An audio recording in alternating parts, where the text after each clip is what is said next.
वाह मोदी जी वाह, क्या कहने आपके। वाकई इस सरकार का, भाजपा की सरकार का, नरेंद्र मोदी जी का प्रचार के मामले में कोई सानी नहीं है, कोई मुकाबला ही नहीं। इस एक तस्वीर को देखिए आप। ऑपरेशन सिंदूर का प्रचार शुरू हो गया है। यह भारतीय रेलवे की एक टिकट है और टिकट पर ऑपरेशन सिंदूर और नरेंद्र मोदी का सलाम। मेरा भी नरेंद्र मोदी को सलाम। ऑपरेशन सिंदूर को लेकर के, सीज फायर को लेकर के, ऑपरेशन सिंदूर के बाद के हालात को लेकर के, ऑपरेशन सिंदूर के नफे नुकसान को लेकर के, ऑपरेशन सिंदूर को लेकर के भारतीय डेलीगेशन जा रहा है अलग अलग देशों में। ऑपरेशन सिंदूर को लेकर के क्या कहानी खत्म हो गई? क्या ऑपरेशन सिंदूर को लेकर के बातचीत अब यूं कहा जाना चाहिए कि अपने अंतिम उस मुकाम पर पहुंच गई जिसको लेकर के इसकी शुरुआत की गई थी? और ऑपरेशन सिंदूर का अब इस तरीके से प्रचार, क्या वाकई ये जायज है? क्या ऑपरेशन सिंदूर के नाम पर सरकार वाकई जो करना चाहती थी पूरी तरह से 100% वही हुआ है? बहुत सारे सवाल हैं, लेकिन यह प्रचार आप देखिए। ऑपरेशन सिंदूर को लेकर के जो प्रचार किया जा रहा है, ऑपरेशन सिंदूर पर प्रधानमंत्री नरेंद्र मोदी जिस तरीके से यहां पर अपना सैल्यूट वाली तस्वीर लगाते हुए नजर आ रहे हैं, यह अपने आप में बहुत अद्भुत है, बहुत अलग है। और यही नरेंद्र मोदी को अलग बनाती। मतलब कोई भी और नेता होगा तो सोचेगा कि किस तरीके से आप लोगों के बीच में जाएं।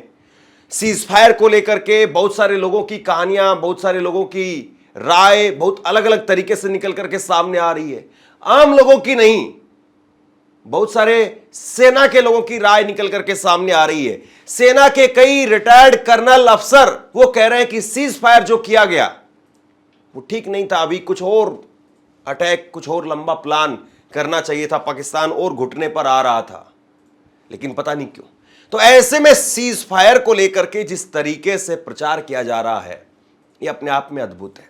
और जैसे ही ये तस्वीर मैंने देखी, जैसे ही मैंने देखा कि मोदी जी की सैल्यूट यहां पर लगी हुई आ रही है, जैसे ही रेलवे की टिकट मैंने यहां पर देखी, मेरे जहन में फट से ये आ गया। ये आपको याद होगा कोरोना के समय पर जब वैक्सीन की सर्टिफिकेट आती थी निकल करके, तो उस पर भी प्रधानमंत्री का, नरेंद्र मोदी का चेहरा। कोरोना की डेथ सर्टिफिकेट पर, कोरोना की वजह से किसी आदमी की मृत्यु हुई है, उस पर नरेंद्र मोदी का चेहरा नहीं होता था, लेकिन कोरोना वैक्सीन पर प्रधानमंत्री का चेहरा होता था। यह अद्भुत है अपने आप में। क्या इंदिरा गांधी ने इसी तरीके से प्रचार करवाया था? मुझे याद नहीं आता है। मैं कल किसी एक व्यक्ति से मिल रहा था, मैं उनसे पूछ रहा था कि आजकल सेना जो है उस पर सवाल खड़े हो रहे हैं, मतलब सरकार की जो गतिविधियां हैं उसको लेकर के, कि सेना पर ये कर्नल सोफिया कुरैशी को लेकर के कि इनसे प्रेस कॉन्फ्रेंस क्यों करवाई गई। ये सरकार की तरफ से ही, सरकार के ही जो लोग हैं वही सवाल खड़े कर रहे हैं। कोई कर्नल सोफिया कुरैशी को आतंकवादियों की बहन बता रहा है। इस तरीके से सेना के अधिकारियों पर सवाल खड़े किए जा रहे हैं, सेना पर सवाल खड़े किए जा रहे हैं, सेना के लोगों को नीचा दिखाया जा रहा है। और इसमें भाजपा के सत्ताधारी पार्टी के नेता शामिल है, मंत्री शामिल है, कोई कुछ नहीं बोल रहा है। और दूसरी तरफ जो है वो राफेल को लेकर के एक नींबू मिर्ची लटका दिया था अजय राय ने, तो उसको लेकर के बवाल मच गया था। मैं एक कांग्रेस नेता से बात कर रहा था, मैंने उससे पूछा तो उन्होंने कहा कि ये लोग हमें सिखाएंगे या ये लोग हमें बात बताएंगे कि कौन राफेल विमान पर क्या कर रहा था। इन लोगों ने राजीव गांधी के समय पर यह कहा था कि बोफोर्स की मिसाइलें, जंग लगी हुई मिसाइलें ले आए हैं, यह कह करके रैलियां निकाली थी। और ये राफेल पर नींबू लटकाने पर जो है वो सवाल पूछ रहे हैं। दोस्तों, दरअसल सवाल इस बात का है, इस तरह की जो होर्डिंग आप देख रहे हैं, इस तरह की होर्डिंग छुटभइये नेता अलग अलग जगह पर तो बहुत पहले से लग रही थी। और शायद मोदी जी की ये तस्वीरें इसीलिए खींची जाती हैं सेना की वर्दी में कि जब जरूरत पड़ेगी तो फटाक से फोटो तैयार रहेंगे। फटाक से मोदी जी को क्रेडिट देने के लिए इस तरह की फोटो तस्वीरें बना दी जाएगी। शायद इसी दिन के लिए इस तरह के काम करके रखे जाते हैं। मैं आपसे पूछना चाहता हूं कि कोई जरूरी थी ये ऑपरेशन सिंदूर को लेकर के आप रेलवे की टिकट पर इस तरह की बात लिख रहे हैं? क्या आप कभी यह चीज लिख सकते हैं कि सेना में हमने अग्निवीर कर दिया है, 4 साल की नौकरी कर दी है, उस पर जो है वो मोदी जी का सैल्यूट?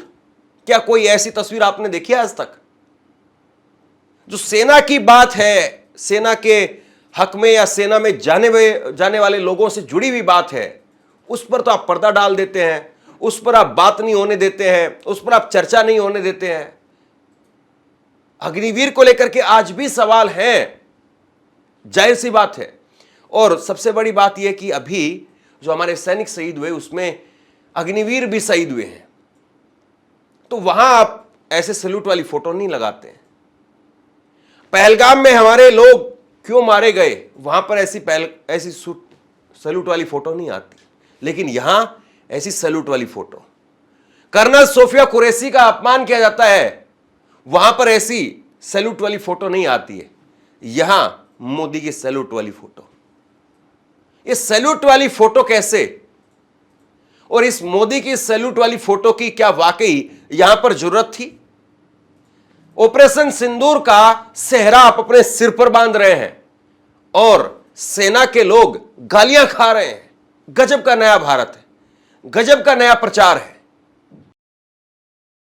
जैसे हमारे मोदी जी समाज के लिए जी रहे, समाज के लिए जान लगा रहे, और जिन्होंने हमारी बेटियों के सिंदूर उजाड़े थे, वही कटे पिटे लोगों को हमने उन्हीं की बहन भेज करके उनकी ऐसी की तैसी करवाई। एक बार मोदी जी के लिए जोरदार ताली बजाएं। उन्होंने कपड़े उतार के हमारे हिंदुओं को मारा, और मोदी जी ने उनकी बहन को उनकी ऐसी की तैसी करने हमारे जहाज से उनके घर। दोस्तों, ऐसा नहीं है कि इस वक्त में सरकार से सवाल पूछने वाले लोग नहीं हैं। हाँ, संख्या कम हो गई है, हाँ आवाज उतनी तेज नहीं सुनाई दे रही है, लेकिन अभी भी लोग सरकार से सवाल कर रहे हैं। मैं निरंतर इस बात को लेकर के सवाल पूछ रहा हूं कि अभी तक कर्नल सोफिया कुरैशी पर गंदे भद्दे बयान देने वाले ये मंत्री कुर्सी पर बने हुए क्यों हैं, और वो उप मुख्यमंत्री जगदीश देवड़ा क्यों बने हुए हैं जो कहते हैं कि पूरी सेना मोदी के चरणों में नतमस्तक है? वो क्यों बने हुए हैं? ये हमारी समझ से परे की बात है। हम लगातार अपनी खबरों में इस मुद्दे को उठा रहे हैं। मैं लगातार ये बात उठा रहा हूं कि मोदी जी इनका इस्तीफा क्यों नहीं ले पा रहे हैं। अगर मोदी जी जरा भी सेना का सम्मान करते हैं तो क्यों 7 दिन हो गए हैं, हफ्ते भर का वक्त हो गया है, क्यों चुपचाप बैठे हुए हैं? क्यों नहीं इन दोनों नेताओं का इस्तीफा आप ले लें? आप जहां पर भी जरूरत है, जाहिर सी बात है, अब सेना के जिस तरीके से ऑपरेशन सिंदूर हुआ उसमें प्रधानमंत्री का जो रोल होता है वो प्रधानमंत्री नरेंद्र मोदी ने बखूबी निभाया। लेकिन जहां पर आपके नेता सेना को गाली देने लग जाएं, सेना के अधिकारियों को गाली देने लग जाएं, वहां पर आपका रोल क्या है? वहां पर आपका रोल यह है कि आप एक चुटकी में उनका इस्तीफा निकलवा करके उनको घर भेज दें कि आप आराम कीजिए, आपकी जरूरत नहीं है। कायदे से उनको जेल की सलाखों के पीछे भेजा जाना चाहिए, ताकि एक देश में, सेना में साफ संदेश जाए कि सेना का अपमान नहीं सहेगा हिंदुस्तान। लेकिन आप उतना तो खैर नहीं कर पाएंगे, उतनी उम्मीद भी नहीं है, लेकिन कम से कम आप इस्तीफा ही दे दीजिए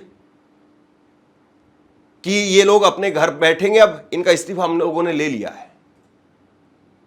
लेकिन कुछ ऐसा नहीं हो रहा है। लगातार सेना पर सवाल खड़े किए जा रहे हैं। पत्रकार मनदीप पुनिया हैं, उन्होंने ट्वीट किया है, और जरा गौर से देखिए और बताइए। बीजेपी अगर सत्ता में न होती तो सीज फायर का प्रचार जीत के तौर पर करती या हार के तौर पर करती? जवाब जरूर दीजिए। यही सवाल है जो पूरे देश में इस वक्त में गूंज रहा है। पूरा देश ये जानना चाहता है कि भाजपा आज जो सत्ता में है, अगर कांग्रेस के समय पर इस प्रकार के समीकरण बनते, कांग्रेस के समय पर अगर इस प्रकार के हालात बनते, तो क्या बीजेपी खामोश होकर के घर बैठ जाती? क्या बीजेपी इसी तरीके से जश्न मनाती जिस तरीके से आज भाजपा जश्न मना रही है? या बीजेपी सड़कों पर तांडव कर रही होती? बीजेपी इसको हार के तौर पर देखती कि ये हार हुई है या जीत हुई है? देखिए कुछ कमेंट मैं आपको दिखाता हूं। इंद्रजीत बराक वो लिखते हैं कि स्मृति ईरानी प्रधानमंत्री को चूड़ियां भेजती, संघ वाले मनमोहन सिंह का पुतला जलाते, सोनिया गांधी को विदेशी जासूस बताया जाता, सत्ता को कायर बताया जाता और पूरे देश में पुतले फूके जाते। मोदी जैसे विपक्षी बड़े बड़ी बातें मीडिया वालों के आगे कहते। यही सच्चाई है। अगर कांग्रेस के समय पर यह हालात बनते, कांग्रेस के समय पर यह समीकरण बनते, तो सड़कों पर इस वक्त में तांडव हो रहा होता और प्रधानमंत्री नरेंद्र मोदी उस वक्त में विपक्ष के नेता के तौर पर कहीं ना कहीं रैली के लिए आह्वान कर रहे होते कि पूरा देश चलो, दिल्ली चलो, जंतर मंतर पर एक बड़ी रैली करेंगे। इस तरीके का आह्वान किया जा रहा होता। इस तरीके का आह्वान किया जा रहा होता कि पूरे देश में भारत बंद का ऐलान किया जाएगा। इस तरीके की बातें हो रही होती। लेकिन अब ऑपरेशन सिंदूर पर सैल्यूट की फोटो लगा करके रेलवे के टिकट पर चिपकाई जा रही है। गजब है। एक और ट्विटर यूजर हैं अशरफ अली खान और ये लिखते हैं कि अगर बीजेपी विपक्ष में होती तो शायद इस सीज फायर को ऐसे पेश करती, सरकार ने घुटने टेक दिए हैं, शहीदों का अपमान हुआ है, देश की सुरक्षा से खिलवाड़ किया गया है, पाकिस्तान को क्लीन चिट क्यों दी गई है। टीवी डिबेट में जोश और गुस्से से लबरेज चेहरे, हर गली चौराहे पर सरकार माफ करो जैसे ट्रेंड्स। लेकिन चूंकि अब सत्ता में है तो वही सीज फायर, राजनयिक जीत, बड़ी रणनीति, संयम की ताकत बातें बताई जा रही है। सवाल यह नहीं है कि फैसला क्या है, सवाल यह है कि फैसला सत्ता में और विपक्ष में रहते हुए दो अलग अलग कहानी क्यों बन जाता है। ऐसा नहीं कि लोग कुछ जानते नहीं हैं, पब्लिक है, ये पब्लिक सब जानती है। ये बाबू पब्लिक है, ये पब्लिक सब जानती है। अंदर क्या है, बाहर क्या है, सब पहचानती है। आप सत्ता में थे तब क्या करते, आप सत्ता में है तब क्या कर रहे हैं, विपक्ष में होते तब क्या आप क्या करते, सब पहचानती है। इसके साथ में एक और ट्विटर यूजर है, उन्होंने 26/11 पर मुंबई हमलों के बाद में तब के गुजरात के मुख्यमंत्री उनका स्टेटमेंट चिपका दिया। जब 26/11 का हमला हुआ था उस वक्त में, उसके कुछ देर बाद में नरेंद्र मोदी जाकर के प्रेस कॉन्फ्रेंस कर रहे थे। वो आज भी मौजूद है। क्या विपक्ष के किसी नेता ने प्रेस कॉन्फ्रेंस करके इस तरीके से प्रधानमंत्री नरेंद्र मोदी पर सवाल खड़े किए? नहीं खड़े किए। राहुल गांधी ढेरों प्रेस कॉन्फ्रेंस करते हैं, लेकिन ऑपरेशन सिंदूर के बाद में प्रेस कॉन्फ्रेंस नहीं की। बातें बहुत सारी हैं, ऑफ द रिकॉर्ड बहुत सारी बातें कही जाती है, लेकिन कई बार सेना के नाम पर, सुरक्षा के नाम पर बहुत सारी बातों को नजरअंदाज कर दिया जाता है। इस बार भी वही चीज हुई है, लेकिन सरकार प्रचार पर लग गई है। और अभी ये रेलवे टिकट पर आया है। हो सकता है कि कुछ दिनों में अलग अलग शहरों में जो मेट्रो चलती है, उस मेट्रो को पूरी तरह से ऑपरेशन सिंदूर से ढक दिया जाएगा। सड़कों पर होर्डिंग लगेगी, अखबारों में इसी तरीके से इश्तेहार आएंगे। और इसके बाद में जब बिहार का चुनाव आएगा तब तो आप मत पूछिए कि क्या होगा। बिहार के चुनाव में तो इस तरीके से ऑपरेशन सिंदूर पर कूद कूद करके वोट मांगे जाएंगे कि आप मत पूछिए। ऐसा माहौल बना दिया जाएगा कि ऑपरेशन सिंदूर मतलब कि अभी तक पाकिस्तान के साथ में जितने युद्ध हुए हैं उन सबसे बड़ी सफलता ऑपरेशन सिंदूर के जरिए मिली है। खैर, ऑपरेशन सिंदूर भारतीय सेना का था, ऑपरेशन सिंदूर कामयाब हुआ है, इसमें कोई शक नहीं है। लेकिन ऑपरेशन सिंदूर का क्या वाकई इस तरीके से प्रचार करके सरकार को अपने पक्ष में माहौल बनाना सही है? काम सेना का। और यहां पर इस फोटो के अंदर आप देखिए, इस फोटो में एक सैनिक नजर नहीं आ रहा है, एक सैनिक भी। अगर कोई इसमें नजर आ रहा है किसी एक आदमी की तस्वीर है तो सिर्फ प्रधानमंत्री की तस्वीर है।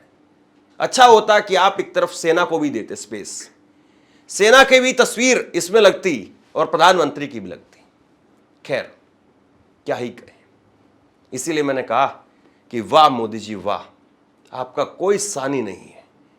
लेकिन कभी तो इतिहास पूछेगा, कभी तो इतिहास में कोई पलट करके देखेगा कि एक वक्त ऐसा था, उस वक्त में प्रधानमंत्री ने ऐसा किया था। और उस वक्त में वो लोग तय करेंगे कि आज जो हो रहा है वो सही हो रहा था या गलत हो रहा था। बाकी आप लोग नीचे कमेंट बॉक्स में लिख करके मुझे अपनी राय जरूर बताइए। धन्यवाद।